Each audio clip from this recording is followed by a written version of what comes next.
This one right here is critical.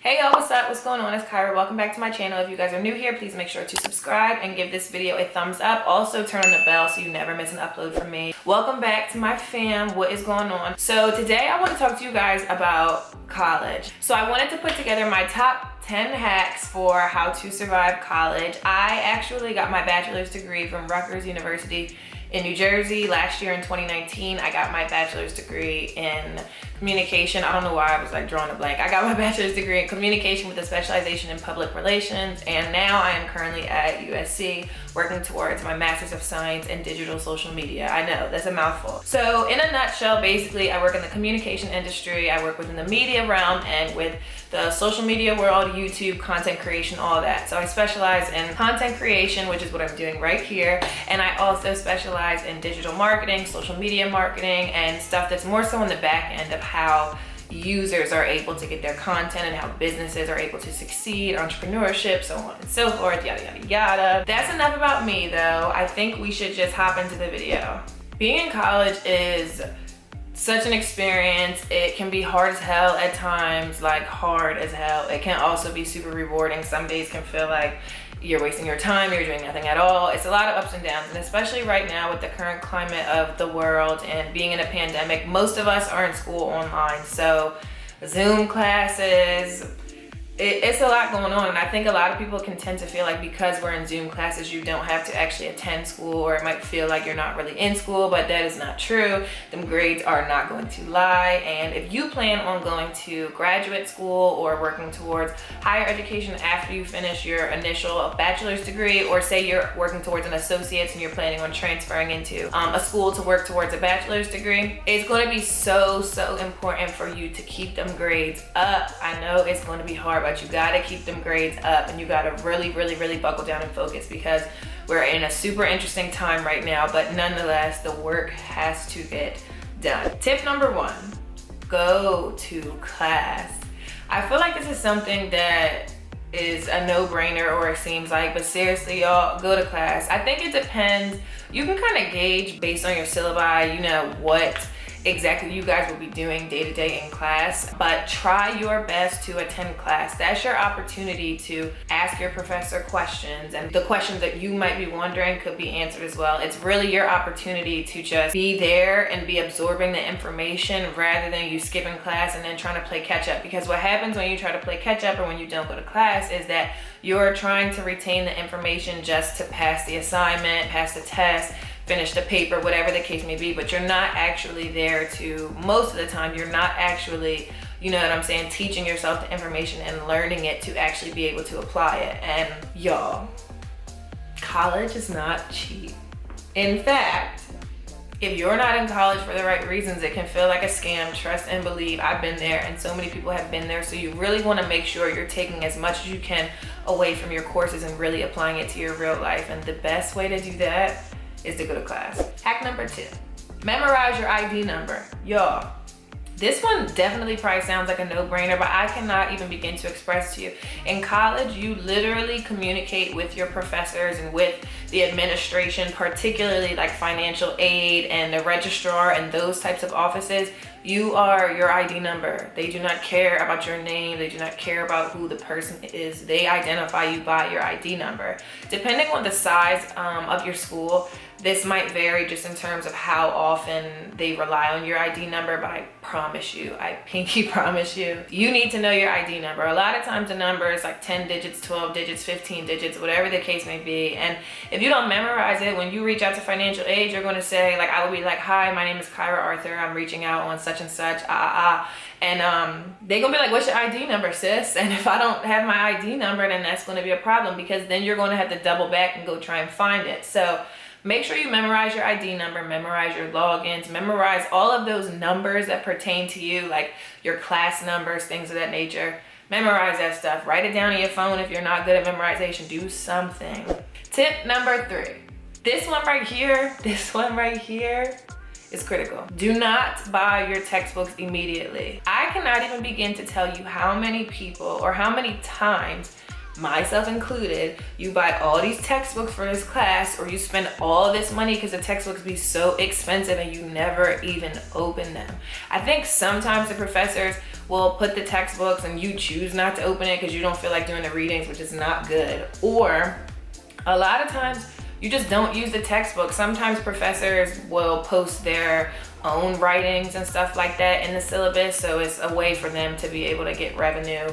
Sorry, hate to be the bearer of bad news, but it's true. And there's a lot of other reasons why, but y'all, I promise, go to your first class when you guys are gonna go over your syllabus and y'all are gonna find out, you know, exactly what the class is gonna be like, and you know, your assignments, so on and so forth, and really figure out, like, do I really need this textbook? Are we going to be really doing readings and being held accountable for these readings, or is this a supplemental reading? And that stuff is so important because y'all, college textbooks are so expensive. I can't even begin to stress to you how expensive college textbooks are, especially if you buy them from the bookstore. You can be spending like $400 on one textbook. If you're in science and those types of fields, some textbooks be expensive. You probably need your textbook if you're in science classes, but definitely check out Amazon, check out Chegg. Those are great resources. My first semester of college, I bought all my textbooks from the bookstore because I just didn't know any better, and I spent and wasted so much money, it's not even funny. So every semester after that, I looked on Amazon for my textbooks. Another key hack is renting your textbook. Unless you are really committed and you just really want to have these books to go collect dust on your bookshelf, there's literally no reason for you to buy these textbooks. You can easily rent it, and then at the end of the semester, after you finish your final, you put it in a box and you send that thing back, and it can save you so much money and just save you from a headache, because y'all, you will run up a check. If you take 5 classes in a semester and each class has like 2 books, y'all can do the math. You're gonna be looking at hundreds of dollars. So go to class for the first day of class, see what the professor is talking about, see if y'all are really going to use these textbooks, find out if you can borrow one from somebody. If not, try to rent them online, and really go through all of the options before you bust down and really purchase a textbook on the bookstore, because y'all, okay? Hack number 4, get on a schedule, y'all. Being on a schedule is one of the biggest key pieces that you're going to experience throughout college. I think that one of the unique experiences about being in college is that it really forces you to come up with your day-to-day routine. You can have whatever type of routine you want to have because nobody is checking for you. You can do what you want to do, but make sure that you get on a schedule, because this is the time that's really going to build how you operate and how you function as an up-and-coming adult. And so it's so important because you can stay ahead on your assignments. You'll be able to do activities on campus or on Zoom, save time to hang out with your friends. If you have a job, like, just prioritize your time and really create a schedule so that you can just be more organized and you can get more accomplished, and you don't have to feel constantly like you're running out of breath. Because one thing about college, everything is cool until it's not, and then you look up and you scrambling trying to get your bearings together. So if you stay on a schedule, that can help you a lot, so you don't feel like you're scrambling all the time. Scrambling in college is inevitable. I'm sorry to be the bearer of bad news, but we can definitely limit it as much as possible. I personally love Google Calendar. I live by Google Calendar. I highly recommend that everybody download Google Calendar, regardless of if you're in college or not. Google Calendar really gives you the ability to segment the things that you have to do. So you can put your school stuff, your work stuff, if you have meetings, or if you say you have office hours, or you have an assignment that's due this day, you have an exam on this day. If you put all that stuff in your calendar along with your agenda, you'll have it in your phone. So you'll be able to get notifications about, okay, I have a math test next Tuesday, or, you know, I have to complete this comm paper by Thursday at 11:59. And you can set up different reminders, so it'll let you know ahead of time, depending on how far ahead of time you want. But it really will just help you to stay organized and stay on schedule, which is key. Tip number 5. Get a buddy in class, especially because we're in class on Zoom. In the event that you miss class because of time differences, or because of technology errors, or just because you ain't make it to class that day, if you have somebody that you know and that you're cool with in class, it'll really save you a lot of headache and hassle. Of course, you can reach out to your professor and email them and ask them what you missed, but a lot of times professors really prefer for you to kind of figure out what you missed without having to ask them.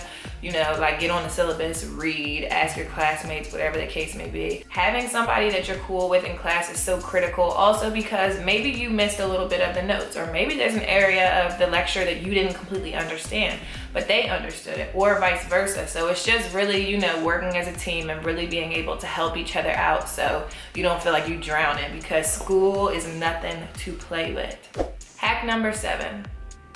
Communication is key. Communication is so key, y'all. I want to tell you really quick, when I was an undergrad, I had a lot going on just because that is the story of my life. And so for my first few years in undergrad, I really struggled and kind of suffered in silence. I had a lot going on with my home life and with my family life and everything like that. And I was able to push through, but it really did take a toll on my schoolwork because it was taking a toll on me mentally. And I didn't reach out to anybody or talk to anybody about it until it got to the point where it was like I couldn't handle it. And so I really want to let you guys know the biggest piece of advice I could give you in this entire video, the best hack there is out there, is to communicate. Communicate with your professors, communicate with your classmates.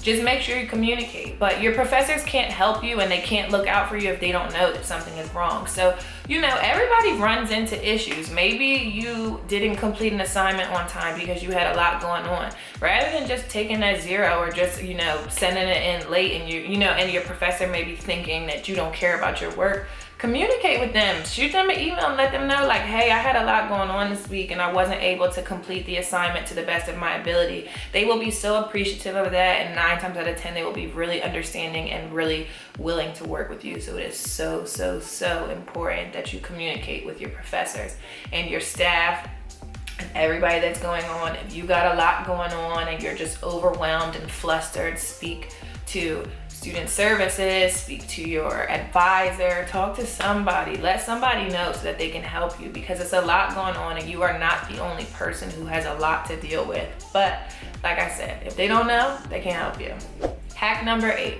Pack snacks. And this is good for Zoom too, and I'm gonna tell you why. When you're in Zoom class, right, you be sitting in front of your laptop and you don't want to be moving around too much because you're still in class, so you don't want it to be like as if you're being disruptive and moving all around your house.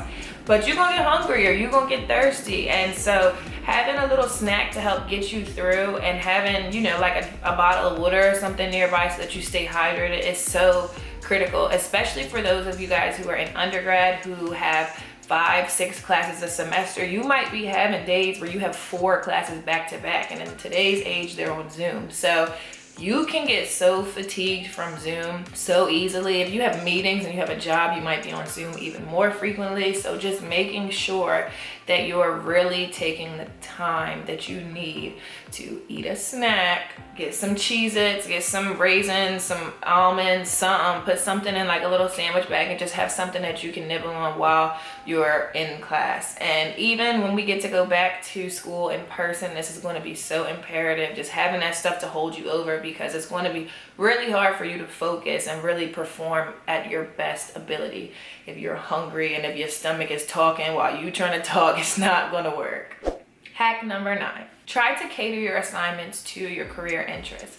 This is something that is super critical, especially once you get to like your junior year, senior year, or if you're in graduate school or higher. Super important to make sure that the types of assignments that you're doing or the content that you're doing in the assignments is relative to your career. And for some people, while that might sound like go figure, it's very real. I think that so many people in college go to college because you have to, because, you know, the only way to get a job is to go to college or whatever the case may be. So a lot of times you're going through the motions and you're doing these assignments, but you have no real understanding of how they apply to your career. You might not even really know what you want to do. Making sure that you take the time to apply these assignments to your interests rather than to, just completing the assignment and being able to get the grade for it is so important, because you'll find that you are building out the blocks of your career even without having an internship or a job in your field, at the beginning, by you doing work that really is related to what it is you want to do.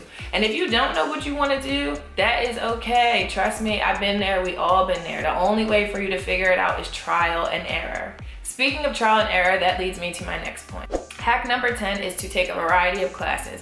When you're a freshman and a sophomore in college, or when you're in community college and you're taking your core classes and stuff like that, and you are playing around with these different electives and stuff, make sure that you take a variety of classes that kind of cater to a couple different interests of yours, so you can really figure out what it is that you want to do. What do you like? What don't you like? You might think you know, but a lot of times when you're young and growing and changing, and you know what I'm saying, personality is blossoming and you're just evolving and you're changing as a person, you don't really know what you like. And so if you take all of the general classes or all of the same classes just to get by and get the classes done, you'll get to the finish line and still be like, damn, what do I like? It's so important for you to take variety of classes. Like for instance, when I was at Rutgers my sophomore year, I took this class called Psychology of the Black Experience, and it was such a phenomenal class. I learned so much, and it was an Africana Studies class. It fulfilled one of my elective requirements, but I did not have to take that class. I could have taken any class in the world. And obviously, as a young Black woman, you know, my heritage and my upbringing is so important to me, and our history is so important to me. But learning about it on a collegiate level and really learning from people who are invested into our community and have been invested into our community for years and years and years really helped me be able to kind of put the pieces together. Similarly, I started taking classes about technology, and I love those classes. In that same sense, I can't even begin to tell you how many classes that I took that I hated or took and I dropped or whatever the case may be. I just wasn't dealing with it. It's so important for you to take that variety so you can figure out what it is that you like and what it is that you don't like. Taking maybe a leadership course so you can figure out, are you a leader like you might think that you are, or do you perform better in a team, or do you perform better with some leadership and some sort of guidance?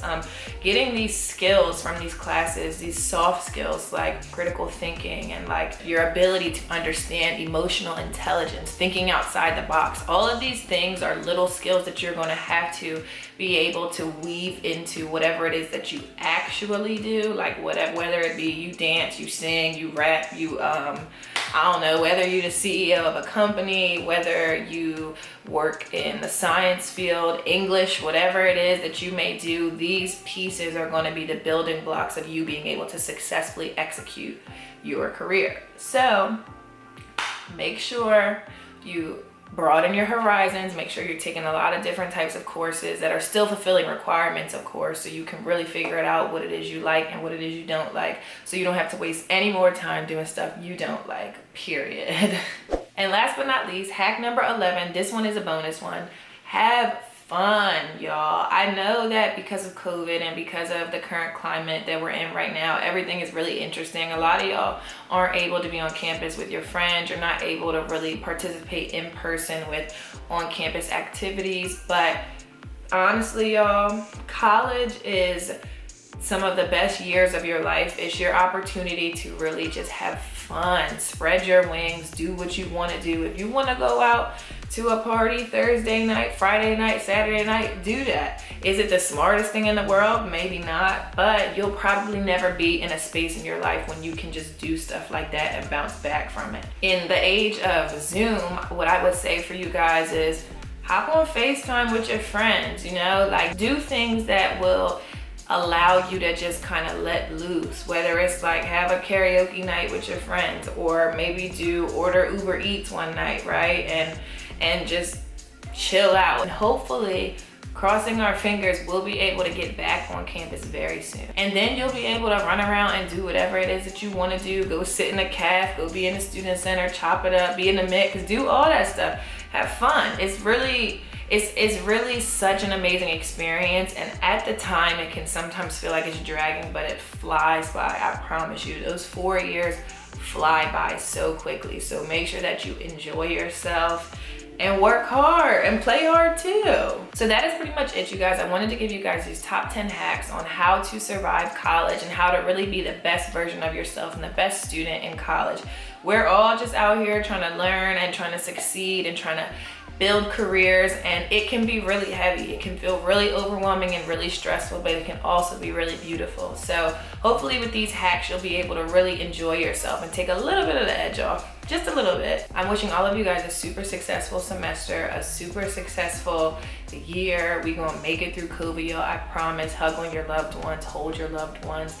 Please socially distance, wear masks, protect your family, do your work, go to class, and have fun. If you haven't already, make sure that you guys hang around and come see what's going on my channel. I create beauty content, lifestyle content, and I'm about to start incorporating a lot of business content on my channel.